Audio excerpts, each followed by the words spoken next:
Assalomu alaykum Tomarqachilik kanalining a'zolari, aziz ijtimoiy tarmoq kuzatuvchilari.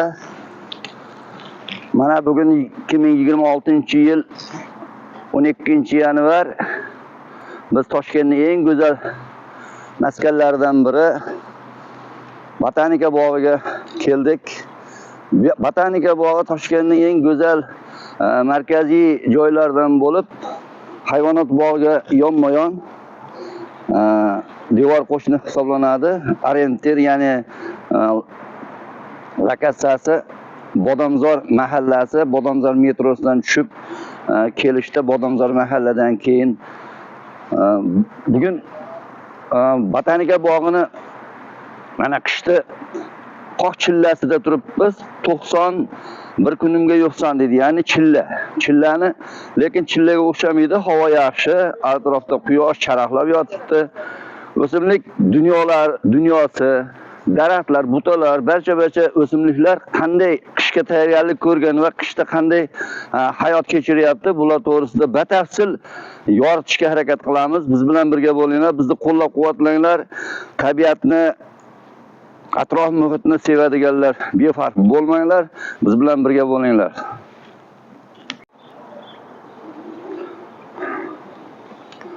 Mana shu yerdan Botanika bog'ini kirish qismi. Bu yerda juda ko'p eslatmalar, ko'rsatmalar berilgan. Hop, demak Botanika bog'iga sekin-asta kirib boramiz. Hop, bu yerda kassa, barcha pulli xizmatlar. Demak, kassaga kirilsa, shu yosh o'quvchilarga, yoshlarga, demak 10 ming so'mdan, katta yoshli shu kuzatuvchilarga, o'rganuvchilarga demak 15 ming so'mdan baho belgilangan ekan. Mana shunda doimiy yashil bargli o'simliklar, demak o'tkir bargli zarnab, ya'ni archa simon, ya'ni shu mana shu o'simliklarda doimiy yashil bo'lib, qishin yozin yashil bo'lib turadigan o'simliklar kiradi. Demak bu juda baland bo'lmaydi, pakana bo'lib yoniga shoxlab o'sadigan zarnab o'simligi ekan. Mana bu yerda butalar, barcha butalar joylashgan.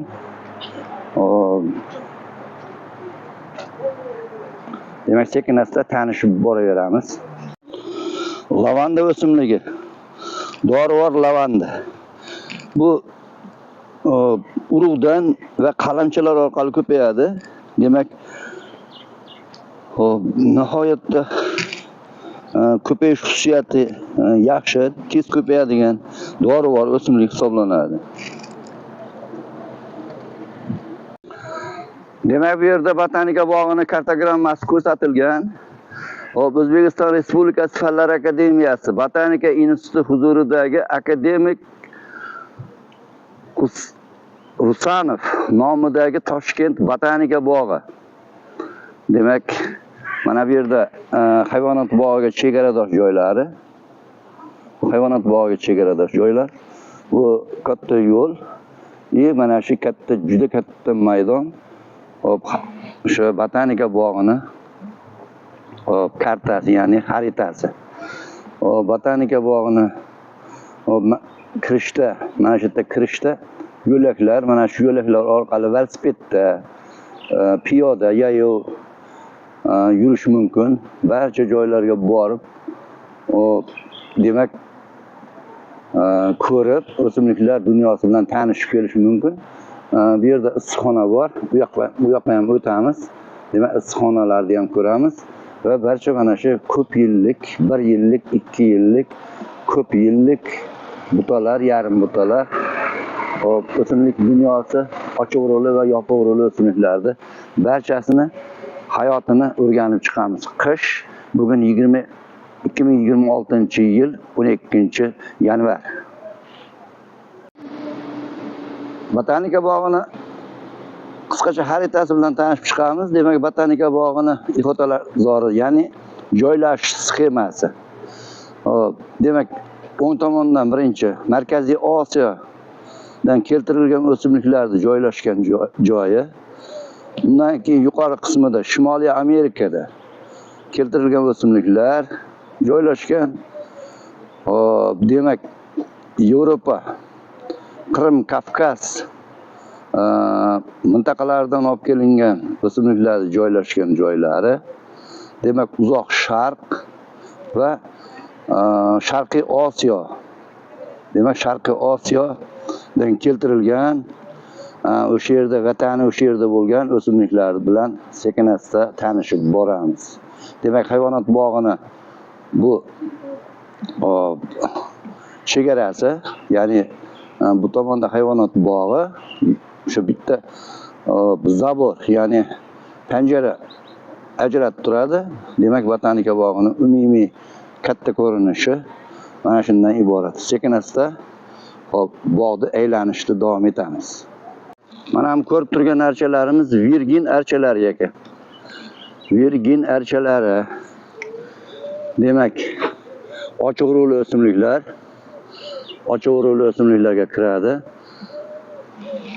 Barglari yashil, qishin yozin yashil bo'lib turadi. Demak, Virgin archalari.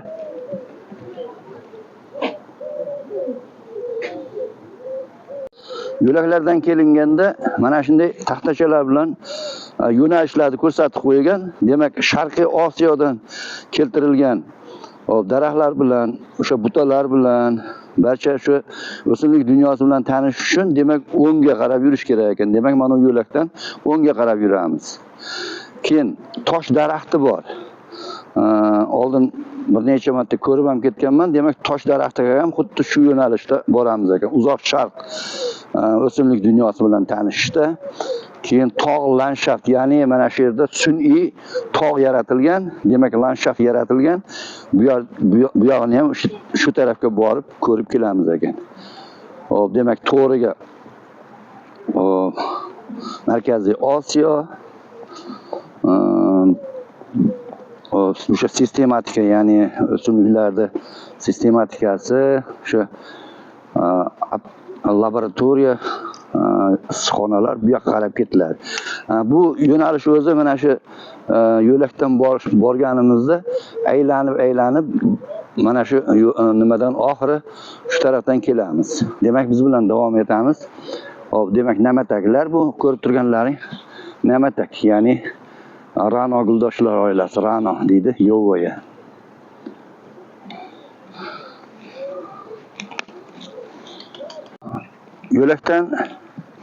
Yo'lakchalardan borganda bu yerda transport vositalarning yurishi mutlaqo taqiqlanadi. O'sha elektromopedlar va veliklar, velosipedlarda bemalol harakatlanish mumkin, ijaraga beriladi. Mana shunday o'tiradigan, dam oladigan, o'sha qandaydir bir chiqindi tashlaydigan mana shunday joylar. Qaranglar, mana hammasi jihozlangan. Demak, biz hozir tosh daraxti tarafga qarab yuramiz. Demak, mana tosh daraxti. Kamenniye derevo deb yozib qo'ygan. Tog' landshafti bu yoqda ekan. Demak, hozir biz birinchi tosh daraxti bilan tanishib kelamiz. Mana shunday e'tibor bersalaring, o'sha yirik, mana shu yirik daraxtlar ekilgan o'zi. Lekin yonidan bachkilab mana shu mayda daraxtlar, mana shu hammasi yonidan tegidan chiqqan, ildiz bachkilab chiqqan butalar, daraxtchalar. Bular navbatma-navbat o'sha bir necha nimadan keyin o'zi sekin almashib boraveradi. Qariganlari nobud bo'ladi va o'sha anaqa yoshlari yana o'sib rivojlanib boraveradi. Mana shunday daraxtlarni ustini qoplab olgan mana shunday o'simliklar ham bor. Bu yerda daraxt po'stlog'iga, po'kagiga mahkam yopishib oladi-da. Mana shunday yuqoriga qarab o'sib ketaveradi. Tepaga 10 metr, undan ham ortiq daraxtni shoxlarigacha chiqib ketgan.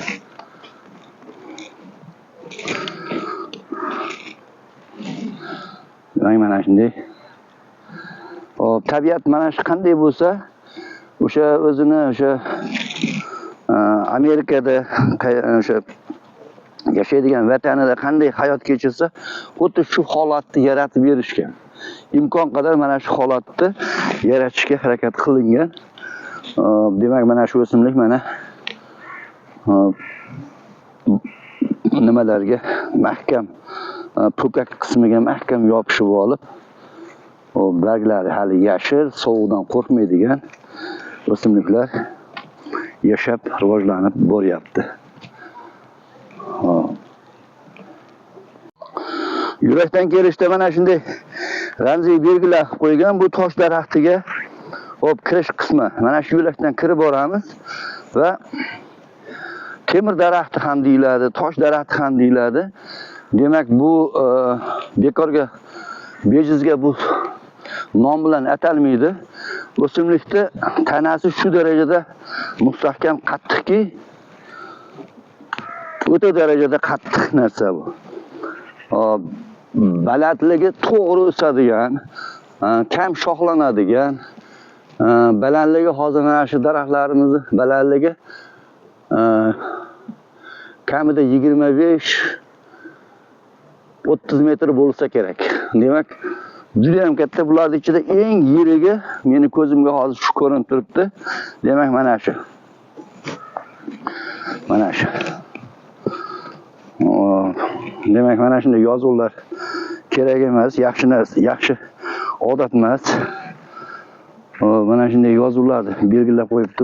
Bu yoshlar tabiatga bo'lgan e'tibori mana shunday ko'rinib turadi. Mana shunaqa yozuvlarni yozmaslik kerak.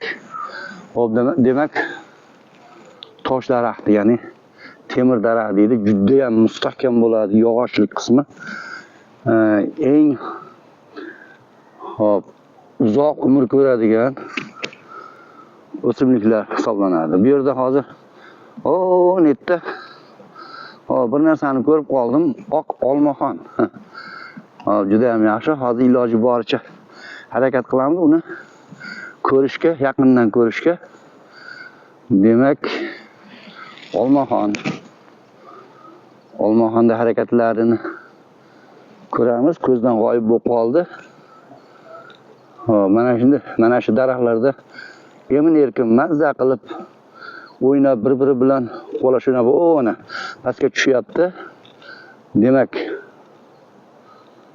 mana shu holatda ona yuqoriga chiqib harakatlanyapti. E'tibor mana endi ko'rsalaring, oq rangli olmaxon yuqori tomonda shoxdan shoxga sakrab o'ynab yuribdi. Bu ham o'zini populyatsiyasini, avlodini, naslini mana ko'rib turgan bo'lsalaring, demak, yashash uchun kurashib, mana shunday joylarni makon qilib olgan.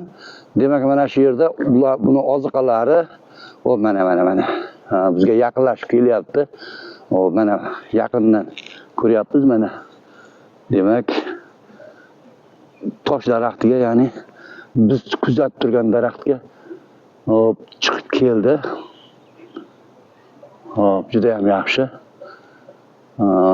Dumi juda ham chiroyli, o'zi chiroyli hayvon. Ana shoxdan shoxlarga sakrab o'ynayapti. Demak, mana shu joyda u makon qilib olgan. Xo'p. Juda ham yaxshi po'kaklangan. Usti o'sha necha yuz yillab, menimcha buni yoshi ham ancha yoshga kirgan bo'lsa kerak bularda. Demak, mana shunday ustki qismi oldin tirik hujayralardan iborat bo'lgan. Hozir bu demak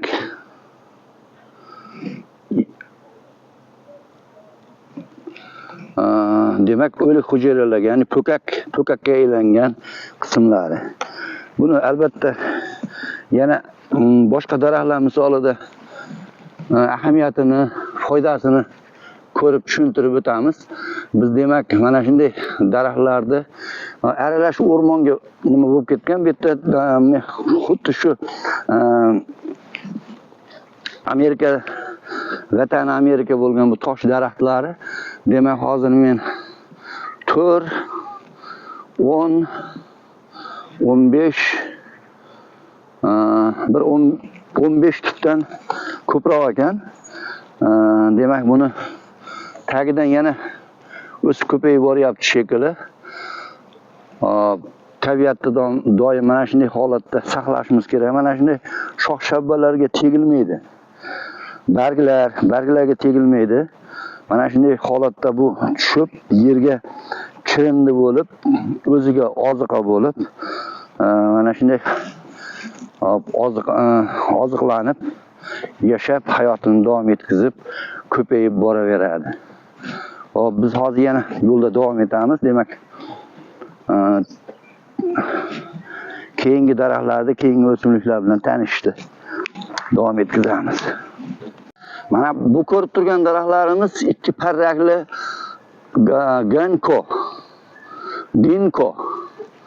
Ginko daraxti. Barglari o'sha ikki tabaqaga bundoq ajraganligi uchun shunaqa deyilsa kerak. Bu meni o'ziga tortgan tomoni qishga bilasizlar, Shimoliy Amerikalar juda ham sovuq o'lkalar bo'ladi, sovuq bo'ladi, sovuq kuchli bo'ladi. Demak, mana shunday po'kaklar bilan, qalin po'kaklar bilan qoplangan, moslashgan. O'zini himoya qiladi issiqdan, sovuqdan, qor yomg'irlardan, barcha tashqi mexanik ta'sirlardan saqlash uchun juda qalin po'kak bilan qoplangan ekan. Yoshligida bu ham mana shunday, mana shunaqa yoshligida u tiniq tirik po'stloq bilan, tirik hujayralardan tashkil topgan edi. Mana shunaqa bo'lgan. Ya'ni tirik hujayralar, mana shu yerda tirik hujayralar bor. Bu yerda demak bu yoshi o'tgandan keyin, o kattalashgandan keyin o'sha ustki po'stlog'idagi hujayralar o'lib, demak qalinlashib, himoya vazifasini bajarib ketadi. Demak, mana shu bu yerda ham juda ko'p daraxtlar, soni anchagina bor. Mana bu yerda hozir biz hayvonot bog'iga chegara dedim. Hayvonot mana zabor, ya'ni chegara, demak bu yog'i hayvonot bog'i.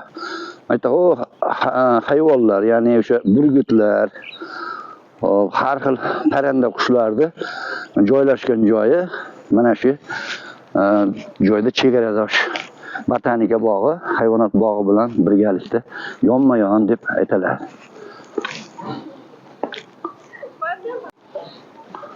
Qalin o'rmon, aralash o'rmon. Biz o'zimizda o'sadigan ko'kterak, mana shular ko'kterak. Tanasi ko'k bo'lganligi uchun ko'kterak deyiladi. To'g'ri o'sadi, yog'ochlik qismi ho'lligida yumshoq bo'ladi, lekin u qurigandan keyin metinday qattiq bo'lib, miq o'tmaydigan darajada bo'ladi. Shuning uchun ko'pchilik o'sha dehqonlarimiz ham bu daraxtlardan ekib, ko'paytirib foydalanadi. Hayvonot bog'i bilan yonma-yon bo'lganligi uchun bu yerda o'sha qarg'alar, barcha o'sha yovvoyi qushlar bemalol yashaydi ekan. Demak, bu yerda oziqa manbai, oziqasi bu yerda topish oson. Yashash muhiti ga moslashgan joy. Mana qaranglar, aralash o'rmonlar juda ham zo'r. Qishki holati hozir quyosh charaqlab turibdi. Qishga ham o'xshamaydi, lekin bu hammasi mana shu ko'rib turgan barcha daraxtlaringiz tinim davrida, uyquda yotibdi hozir. Hech qaysi biri nima deydi, bark yozaman yoki o'sib ko'payaman degan nima bo'lmaydi, lekin nihoyatda sezilarli va sezilmas darajada tana qismi yo'g'onlashib boradi. Qishda faqat tana qismi yo'g'onlashib, o'simlik baquvvat holatda bo'ladi. Ya'ni ksillemasi, yog'ochlik qismi eniga bo'linib ko'payib, ichki qismi, ichki yog'ochlik qismi bo'linib ko'payadi.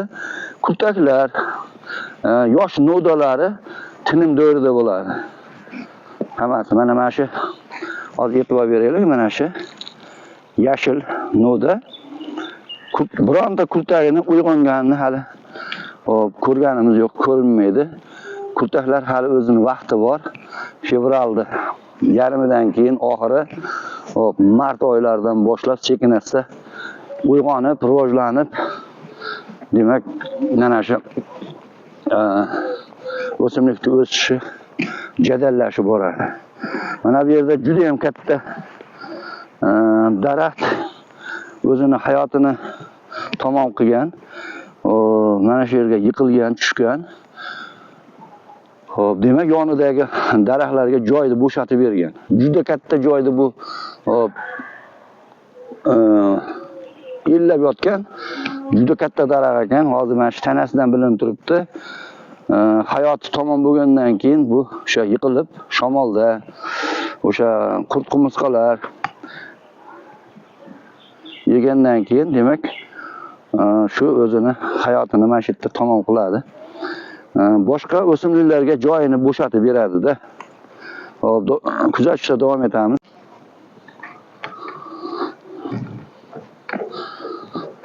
Botanika bog'i nihoyatda katta maydonga ega bo'lib, mana shunday yo'laklarda va aralash o'rmonlarga hosil qilib o'sadi o'simliklar. Juda ham yaxshi. Bu tabiatni hozir biz sizlar bilan qish holatida, tinim holatida ko'rib turibmiz. Agar buni yoz faslida ko'rsalaring, hamma joylar ko'm-ko'k tangadek obda tushmaydigan ajoyib toza havoga, atrof go'zalligiga bir takrorlanmaydigan go'zallikka ega bo'lgan joylarga aylanadi. Mana bu daraxtlarni tanalarini ko'ringlar. Pastdan shoxlangan bir nechta 5 ta tanaga bo'linib ketgan ekan. Mana bu 2 ta, mana bu ham 2 ta. Demak, yoshlikda bu tarvaqaylab o'sadigan daraxtlar sirasiga kirar ekanda. Demak, mana shunday mana hayotni eshitib turgan bo'lsalaring, yonma-yon hayvonot bog'iga yonma-yon deb aytib o'tdim. Sherni o'kirishini ovozini eshitib turibsizlar.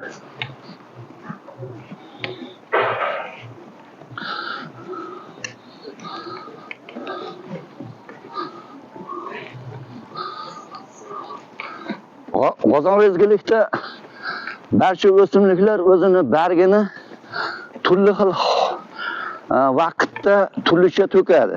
Ya'ni mana g'ozon rezgilik barglarning to'kilishi bu o'simlikda demak bir qismi qolib ketgan. Qish mobaynida uzoq qishlarda sekin-asta navbatma-navbat to'kilib barglaridan ayrilib boradi. Ayrim o'simliklar, ayrim daraxtlar, butalar birdaniga bargini to'kadi. Ya'ni sovuq urishi natijasida yoki o'sha sovuq vaqti уже yaqinlashgandan keyin qishga kirish, qish fasliga o'tish davrida barglarini to'kib yuboradi va o'sha hayotini keyingi yilga rivojlanish uchun saqlab qoladi, tayyorgarlik ko'radi. Mana shunday mana qaranglar, shunday to'qay bo'lib ketgan bu yerda kemiruvchilar yashaydi. Kemiruvchilar hozir ham bor bu yerda. Lekin sudrab yuruvchilar yo'q. Sudrab yuruvchilar uyquga ketgan. Bo'lsa hamki uyquga ketgan. Qayerdadir uxlab hayotini davom etkizib uyquda yotibdi. O'zimizning oddiy tut daraxti qanday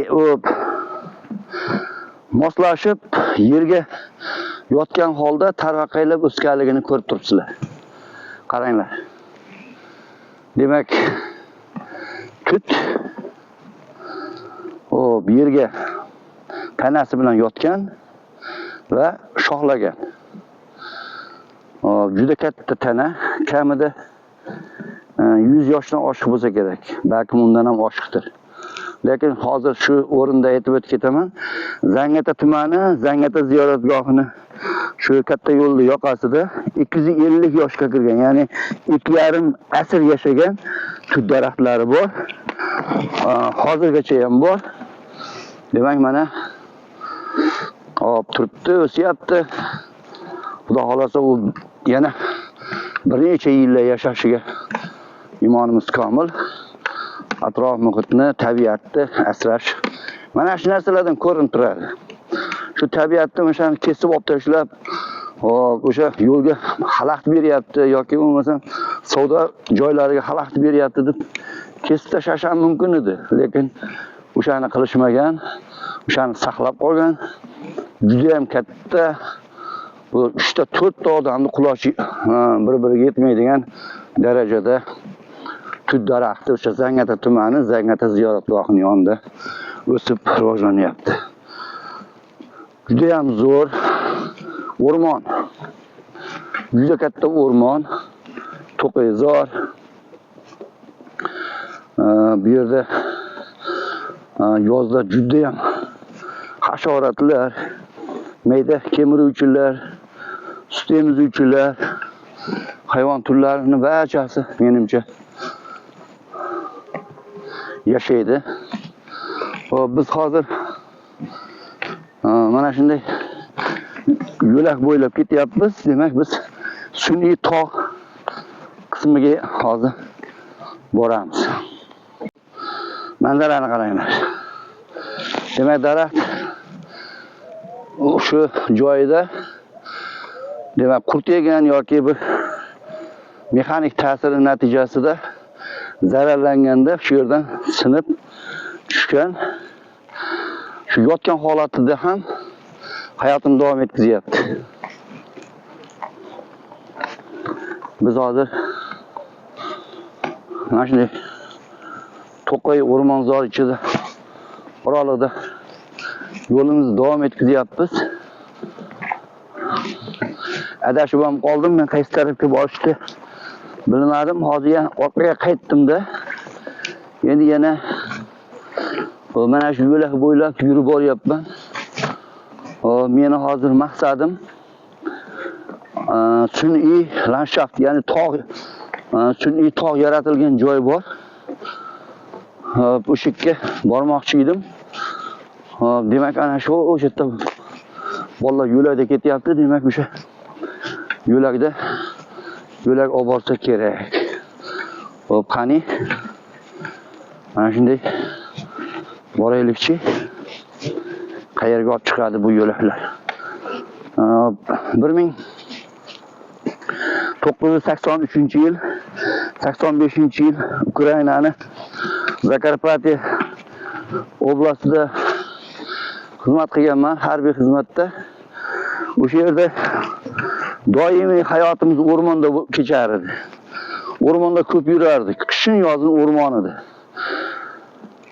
Xuddi hozir men tasavvur qilyapman, mana shu o'sha o'rmonda yurgandek o'zimni his qilyapman. Demak, bunga ham 30-40 yil, 50 yil bo'lib qoldi.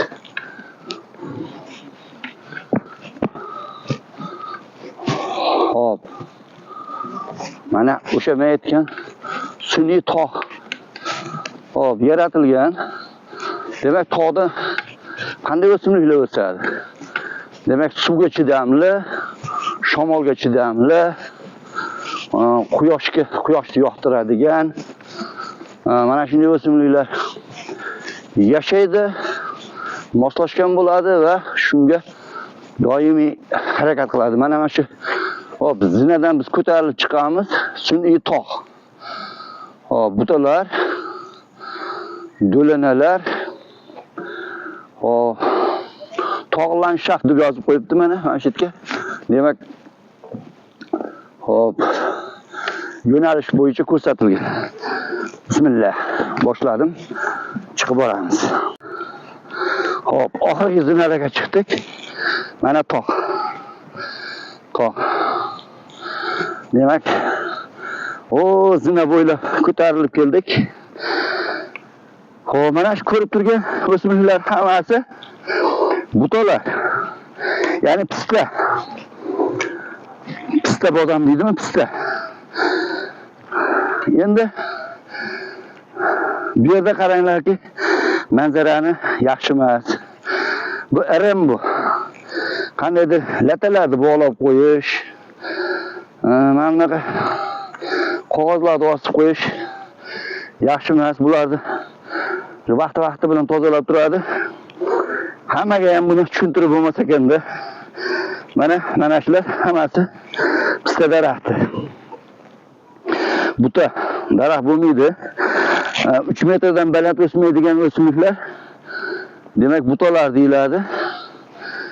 O'sha eng pastdan deyarli bir 30 metr, 50 metrcha balandlikda mana shunday landshaft yaratilgan butalar mana bu yerda daraxtlar pastda o'sib turibdi. Yo'laklar mana shunday holatda. Demak, shaharda shunday yonginasida, shaharda o'rtasida ko'rib turgan joylaring hammasi domlar, ko'p qavatli uylar hammasi o'shalarda joylashgan. Lekin Toshkentning qoq markazi mana shunday tabiatni, o'simlik dunyosi bilan, hayvonot dunyosi bilan qoplangan ajoyib joylar. Mana ko'ringlar. Har safar kelganimda mazza qilaman-da. Har safar kelganimda bu tabiatni ne'matlarini, bu tabiatni go'zalligini ko'rib Yaratganga rahmatlar, shukrlar etamiz. Tabiatning oldida insonning hayoti bir misqolday narsa-da. Misqolday narsa. Shuning uchun buni ko'paytirish, kengaytirish, asrash, avaylash sizu bizni barchamizni vazifamiz. Qonuniy ham, noqonuniy ham. Hayotni kelajak avlodga bularni bundan-da chiroyli, bundan-da go'zal qilib yetkazib berishimiz kerak. Maqsadimiz ham shu. Maqsadimiz shunaqa bo'lish kerak.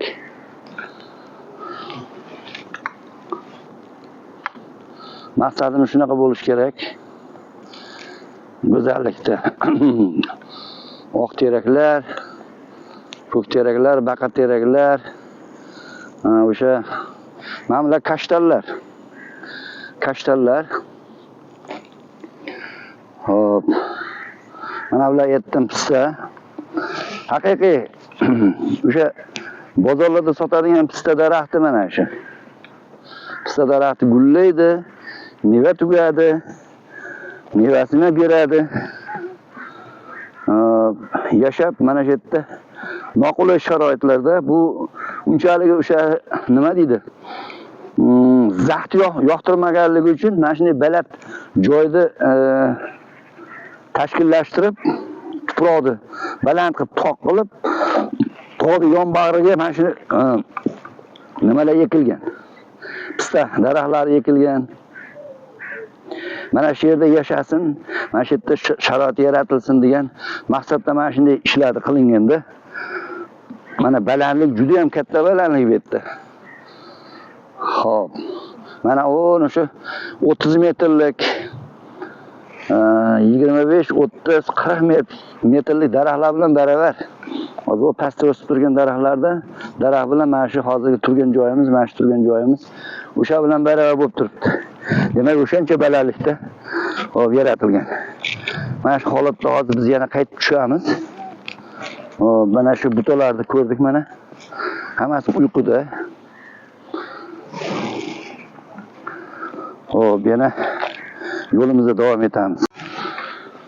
Bu yo'q Markaziy Osiyodan keltirilgan, Markaziy Osiyo sharoitini yaratilgan maydon ekan. Bu yerda demak o'sha Markaziy Osiyoda o'sadigan o'simliklarni hayoti, hop, rivojlanishi, hop, shularni hayotini demak mana shu yerda harakat qilingan, sharoit yaratilgan.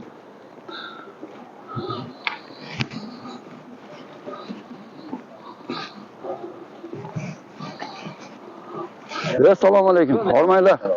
Xizmatlar bilan charchamasdan. Assalomu alaykum. Assalomu alaykum. Yaxshi yursizmi? Salomatmisiz? Tuzukmisiz? Bormisiz? Yaxshimi? Nega kelmay qo'ydingiz? Yurimiz mana. Qani ko'p kelib turamiz, kelmay qo'ydingiz. Videolarni qilib, o'quvchilarni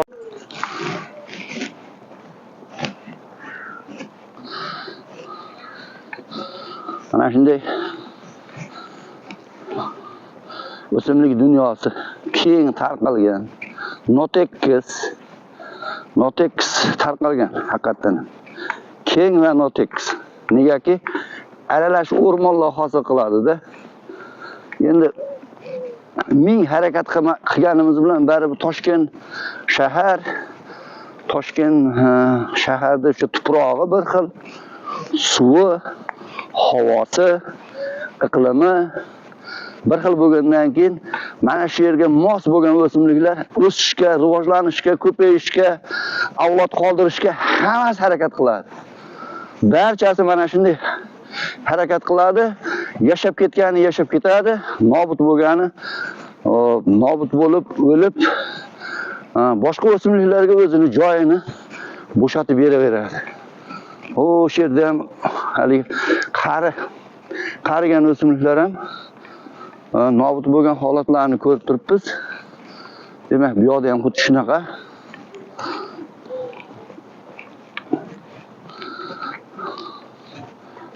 Aralash o'rmonlar.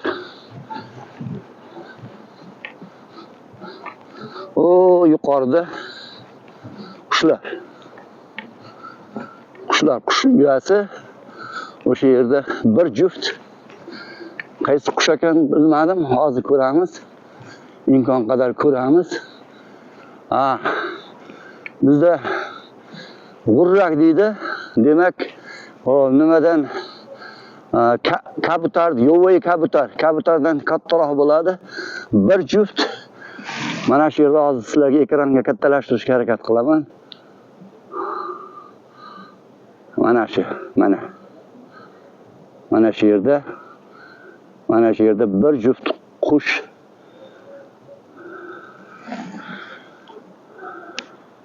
yashayapti. Yuqorisida ini bor ekan, pastida, tepada ini bor. Demak, mana shunday holatlar bor. Mana manzarani qaranglar. Demak, bu yerda hozir yong'oqlarni, urug'larni, har xil mevalarni urug'larini ko'rib turibmiz. Bular yerga to'kiladi. To'kilib, kishi bilan o'ziga nam tortib mana shu nam tortadi-da. Demak, sekin-asta ichidan urug' unishni boshlaydi. Tuproqqa aralashganda unib chiqadi. Unib chiqib yangi ko'chatlar hosil bo'ladi. Mana shunday yangi ko'chatlar hosil bo'lar ekan.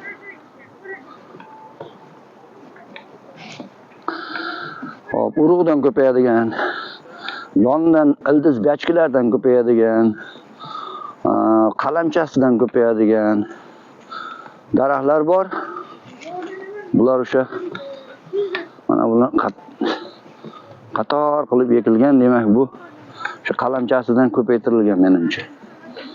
Ya'ni shoxlarini yerga chiqib qo'yilsa ham ko'karib ketadigan daraxt turlari bor.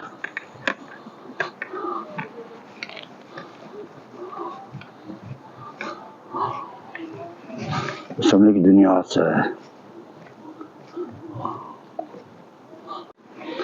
Ayrim o'simliklar mana shunday tikonlar bilan qoplangan bo'ladi. Tanasini qaranglar.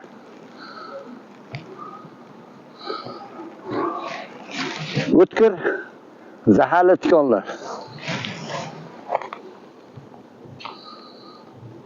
juda ham o'tkir. Agar badanga kiradigan bo'lsa, ancha og'riq berib, azob beradi. Demak, bu nima uchun bunaqa moslashgan? Demak, o'zini himoya qilish uchun. Mana bu ona daraxti ekan, ona daraxt. Bu ham o'zini himoya qilish uchun mana shunday o'tkir tikonlar bilan tanasini qoplab olgan. Yuqori qismida yo'q. Faqat mana shu chiqib zarar keltiradigan, ozor beradigan, kesadigan joyda mana shunday tikon bilan qoplangan ekan. Juda ham o'tkir. Men hozir shuni sezib turibmanki, agar bu tikonlar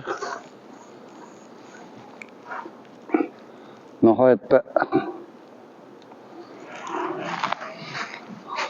azob beradi. Buni daraxtga chiqish ham qiyin, chiqib bo'lmaydi. Ayrim o'sha hayvonlar tirmashib chiqishga qarshilik ko'rsatadi. Qaranglar. Qoyilman. Yashash uchun kurashadi, o'zini himoya qiladi.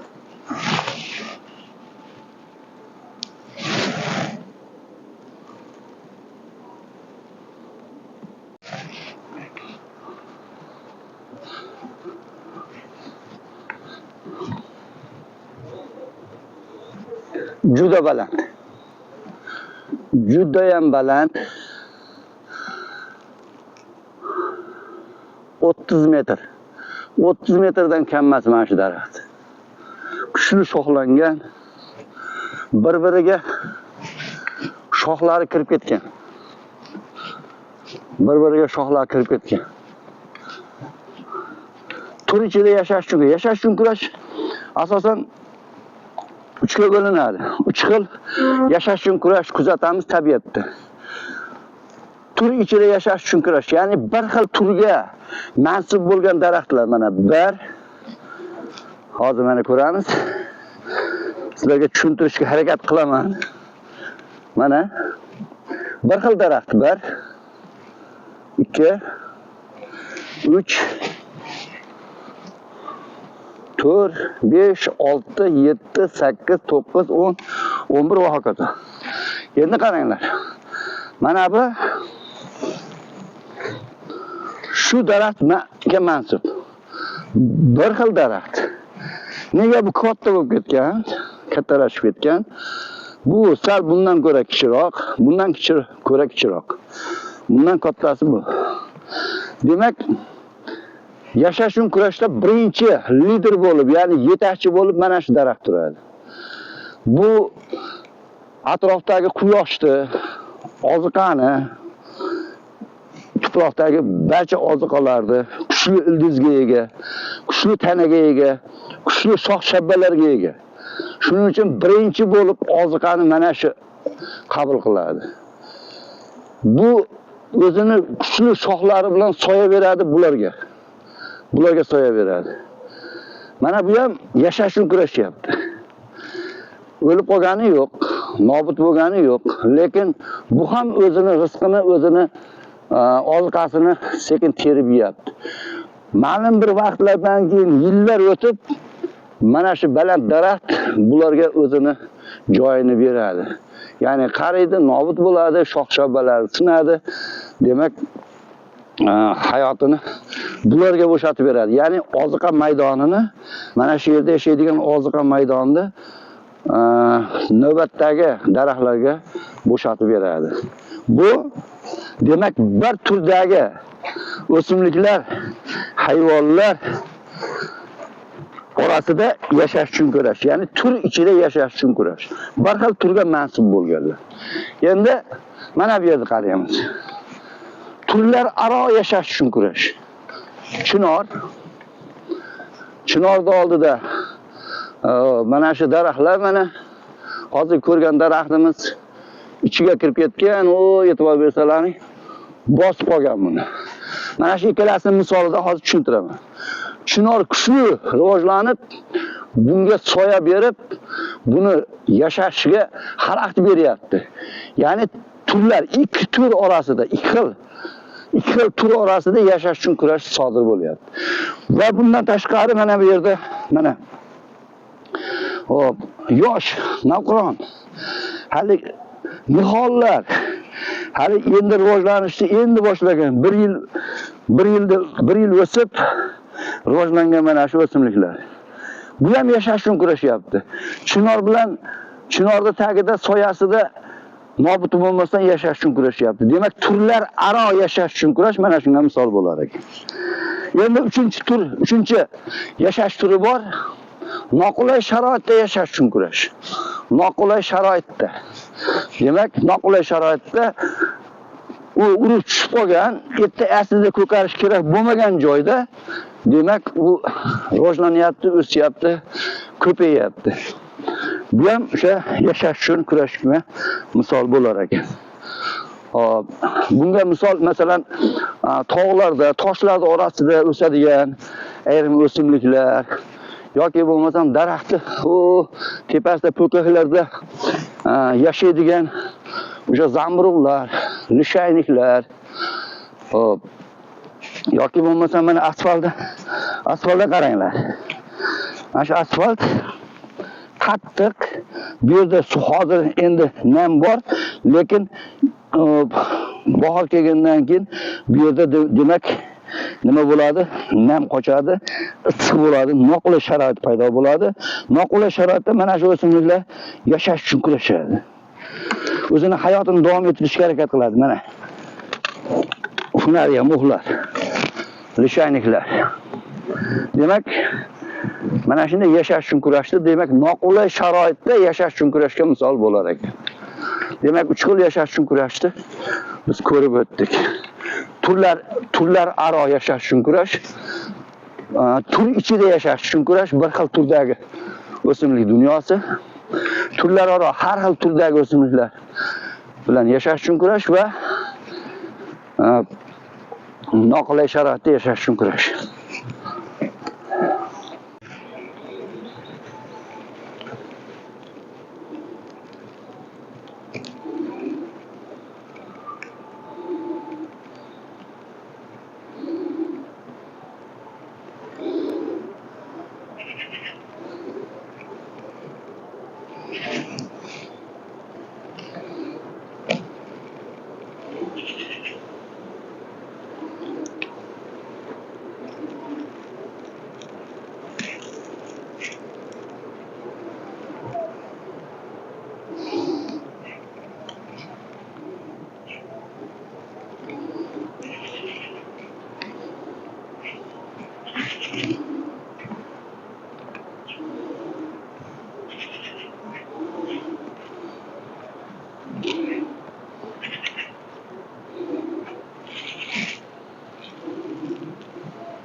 Mana shu botqoqlik juda katta suv havzasi. Hozir qish, chilla, demak suvlar qochgan payti suv yo'q, lekin mana shu yerda har doim suv to'la bo'ladi. Suv bor joyda demak daraxt o'simliklar ham rivojlanadi, o'sadi. Yashash uchun kurashib boraveradi. Mana shu o'simlik emanmi bu daraxti. Mana shunday kislorod ildizlari hosil qiladi. Mana shunday demak bilamiz biz, mana shunday botqoqliklarda kislorod yetishmaydi, kislorod bo'lmaydi. Oddiy tuproqda kislorod ko'p bo'ladi, lekin botqoqlikda kislorod demak kam bo'ladi, yetishmaydi. Bu o'simlik yashash uchun kurashda ildiz nafas olish kerak. Demak, ildiz nafas olish uchun kislorod kerak bo'ladi. Kislorodni demak botqoqlikda yetishmasligi oqibatida mana shunday moslashuvchanlikni hosil qilgan. Mana shunday, mana shu ildizmi, nima bu? Demak, ichi bo'shga o'xshaydi. Mana shunga kislorodlar g'amlanib, to'planib oladi. Shular orqali mana shu gigant o'simlik ildizidan mana shularda yordami bilan nafas oladi va o'sib rivojlanadi. Mana chetida hammasi qatorasiga mana shu daraxtlar o'sib turibdi. Demak, ildizi mana shunday moslashuvchanlikka ega, moslashuvchanlikka kirgan. E'tibor beramiz. Ana shu boshidan boshlangan. Demak, qaranglar. Aylanasiga mana shu suv o'sha bo'g'zigacha chiqadi suv. Yozda qaranglar, manzarani, ajoyib manzara. Zo'r. Mana shu po'kaklari, mana shu nima deydi, zapas bochkachalari orqali nafas olib hayot kechiradi. O yoqqa ketgan. Demak, juda ham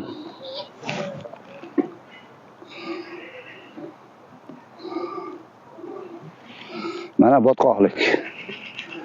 Bilasizlar, botqoqlikda kislorod yetishmaydi, kislorod bo'lmaydi. Shuning uchun mana shunday moslashuvchanlikka ega. Kuzatishda davom etamiz.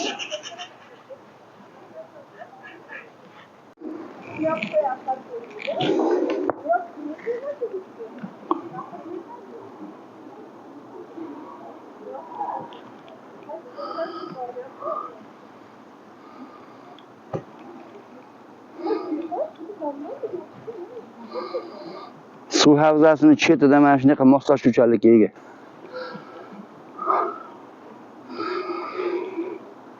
Kislorod balonchalari.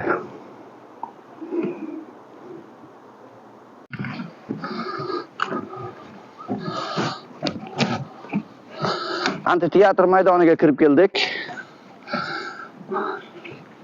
Usti yopilgan juda katta maydon. Stollar qo'yilgan. Barcha sharoitlar yaratilgan. Bu yerda o'sha g'alaba kunlarini nishonlash, ayrim tadbirlarni nishonlash, juda katta seminarlar, yig'ilishlar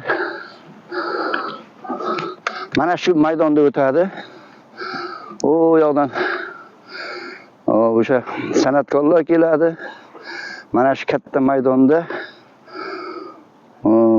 o'zini shu repertuarlarini, konsertini namoyish qiladi.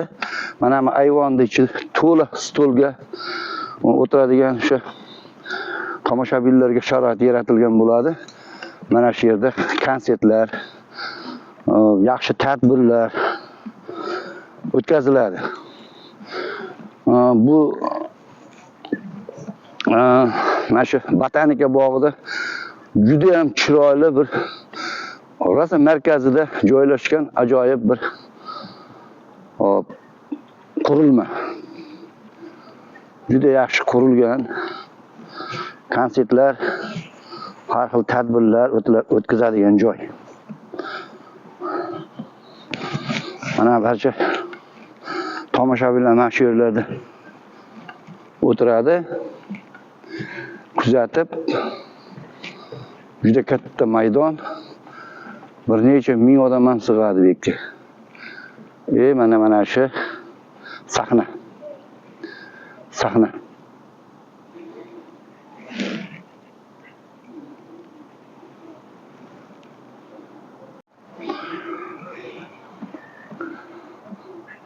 Qizil shumtol ekan bu. Bu daraxt qizil shumtol. Juda ham gigant. Baland daraxt. Shaharda juda ko'p uchraydi. Maydonlarda ekilgan. Yog'ochligi ham juda qattiq, mustahkam, qattiq bo'lar ekan. Shimoliy Amerika. Vatani Shimoliy Amerika. Kofe daraxti ekan. Vatani Shimoliy Amerika. Tanasi mana shunday g'idirishlardan iborat silliq tana. Lekin mana shunday g'idirishlardan iborat o'simlik. Kofe daraxti. Shimoliy Amerika. Vatani.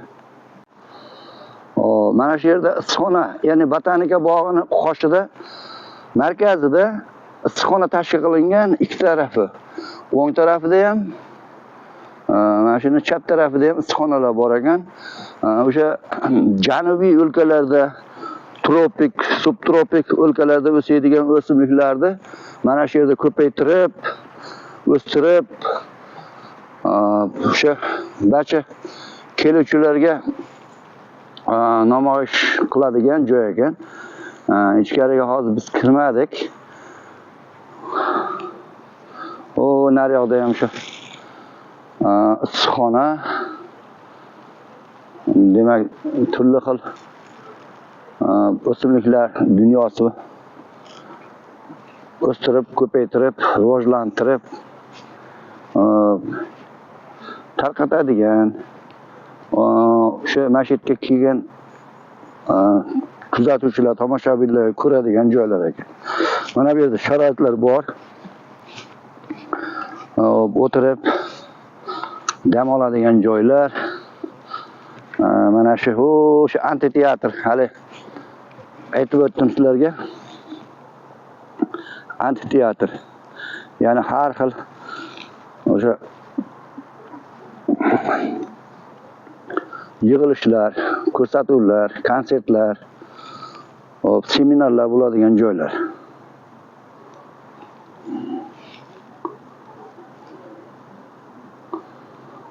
Mana shu o'shaning yo'parasida issiqxona tashkil qilingan. Shu bilan biz sekin-asta botanika bog'idagi videolarimizni yakunlab boryapmiz. Hozir mana shu yo'lagimiz to'g'ri o'sha kirib kelgan joyimizga boradi. O'sha tomonga qarab hozir biz yo'limizni davom etkazib ketyapmiz. Mana bular, mana daraxtlar. Bu yerda juda ko'p daraxtlar, mana shular hammasi eman daraxtlari. Mana shu eng katta qorayib tanasi qora daraxtlar mana shu juda baland, gigant. Nihoyatda katta. Unisi undan ham katta ekan mana. Mana daraxtlar hammasi eman bu. Eman daraxti. Mana bergi mana shunaqa bo'ladi.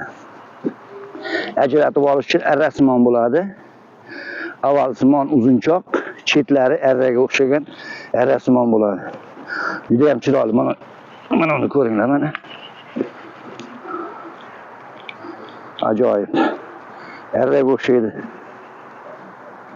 Arrasimon. Eman daraxti. Dub deydi. Eman. Boshqachasiga dub daraxti deb ataladi. Mana bular qizil kashtan bargli eman ekan. Kashtan bargli eman. yuqorida o'sha aytgan qushlarni inlari, qushlar hammasi qo'nib kech bo'lishini kutib turibdi. Demak, kechasi o'sha yerda maytda shu shox oralarida, shu inlarida demak kechasi shu yerlarda hayot kechirar ekan. Mana bolalar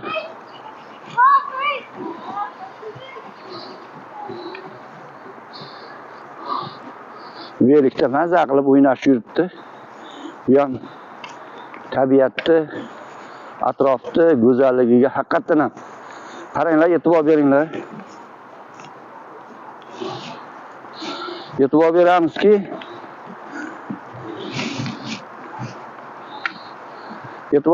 qaranglar. Yo'llar toza, tiniq, atrof go'zal. Qish bo'lishiga qaramasdan mana bu daraxtlarga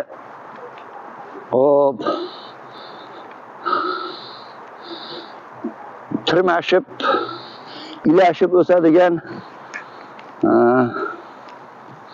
o'simliklar. Bu o'simlikning nomi nima ekan? Mana shu yerda yozib qo'ygan bo'lsa bir ko'raylik. Oddiy shumtol. Oddiy shumtol. Buni nomi emas, mana ichidagi daraxtni nomi shumtol. Bu o'simlik ko'p yillik, haqiqatan ham yerda ham yotib o'sadi. Mana juda katta maydonni egallab yotibdi va ilashib, daraxtlarga ilashib, ko'm-ko'k holatda mana go'yoki o'simlik ko'karib turgandek yozdagi qanday holatda bo'lsa, xuddi shunday ko'rinishga burkab turibdi. Mana qaranglar buni. Shunday tabiatni, shunday ona tabiatimizni, jonajon vatanimizni, yurtimizni tabiatini doim asrashimiz kerak. Avaylashimiz kerak. Saqlashimiz kerak. Ko'paytirishimiz kerak. Bizdan keyingi avlodlarga bundan da boy holatda topshirishimiz kerak. Berishimiz kerak. Shuning uchun tabiatni hammamiz sevaylik, ardoqlaylik. Atrof muhit, ekologiya, havo, suv, o'simlik dunyosi, hayvonot dunyosi, insonni men oddiy mana har bir shaxs, individual shaxs tabiatga o'xshataman.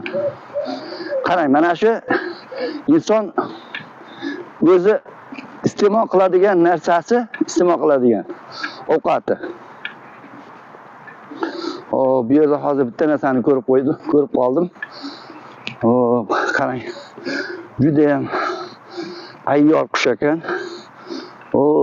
Meni ko'rib hasharlar ichiga kirib berkinib oldi. Hozir men uni kuzataman. Qaranglar, meni ko'rdi-da. Demak, shuni orasiga, hasharlar orasiga kirib berkinib oldi.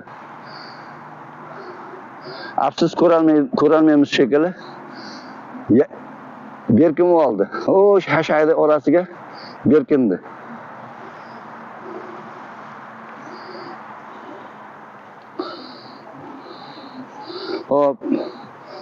insonni davom etaman.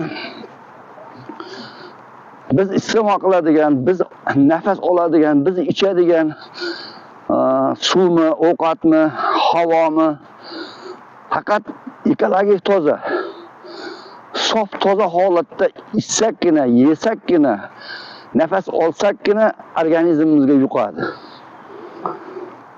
Tasavvur qiling, bitta xonaga kirdingizda shunday sigaretni hidi, bir qo'lansa yoqimsiz hid shunday xonani tutib turibdi. Bu yerdagi nafas olishni tasavvur qiling. Qanchalik odam bug'iladi, qanchalik o'sha yerda noxushlikni sezasiz. Demak, organizm ham ekologik holatda o'zini shu barcha yeyotgan mahsulotini sof tozaligiga albatta bog'liq ekan.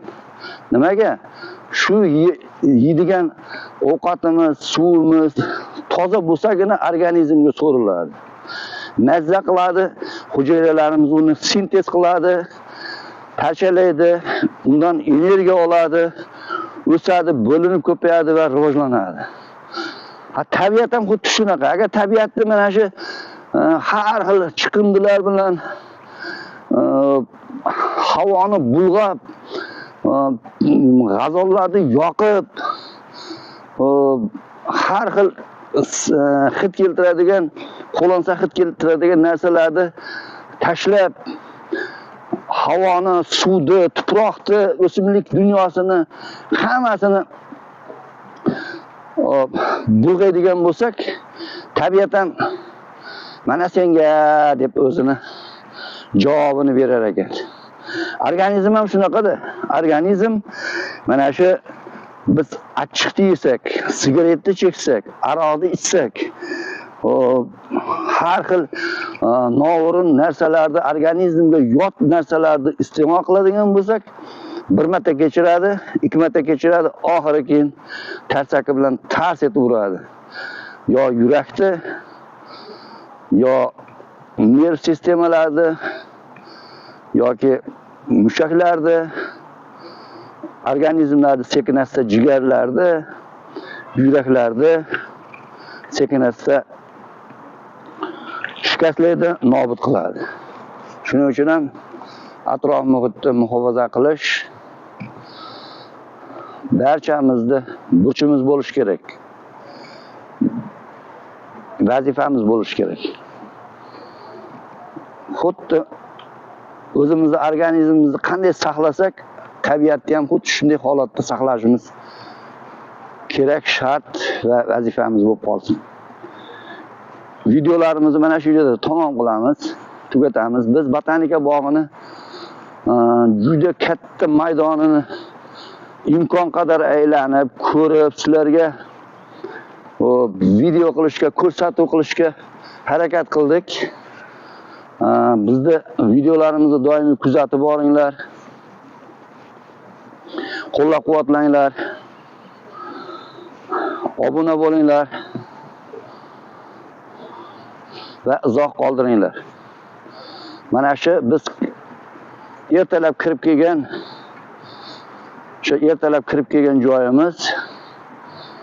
Mana shu yerda kirib kelib, sayohatimizni mana shu yo'lakdan davom etkizib ketganmiz. Shunaqasiga aylanib, butun botanika bog'ini mana shu yo'laklar bo'ylab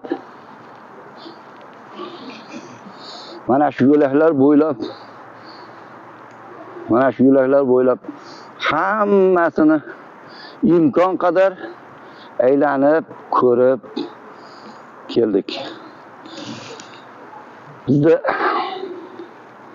mana shunday videolarimizni doimiy kuzatib boringlar, bizni qo'llab-quvvatlanglar, obuna bo'linglar, izoh qoldiringlar. O'zlaringni qiziqtirgan barcha savollarga har doim tayyormiz. Savollaringizga javob berishga imkon qadar harakat qilamiz. Mana bu yerda dorivor o'simliklarni ekib, ko'paytirib, ulardan o'sha tabiiy yo'l bilan davolanishda har xil o'simliklarni barglari, ildizlari, poyalaridan olib dori tayyorlanadi. Bu ham tashkillashtirilgan. Botanika bog'i qoshida issiqxonalar tashkillashtirilgan, amfiteatrlar, aylanadigan barcha joylar tashkillashtirilgan. Mana bu yerda velosipedlar ijaraga beriladi. Choy, ovqat yeydigan alohida joylar. Mana bu yerda kirish qismi.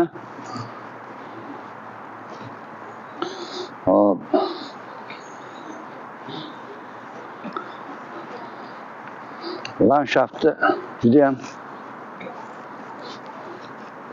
landshafti juda ham go'zal qilib tashkillashtirilgan. Biz mana shunday videolarni juda ko'p marotaba olib boramiz. Mana shu o'simliklardan olingan urug'lari, namunalari, urug'lar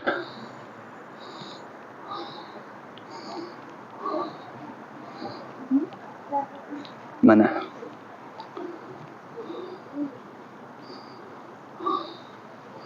juda ko'p.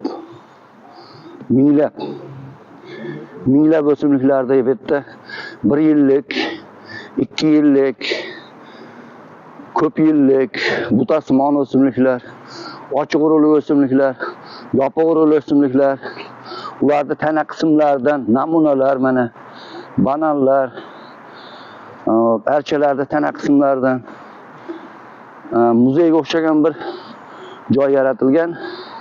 Botanika bog'ini tashkil bo'lgandan to shu paytgacha boshqargan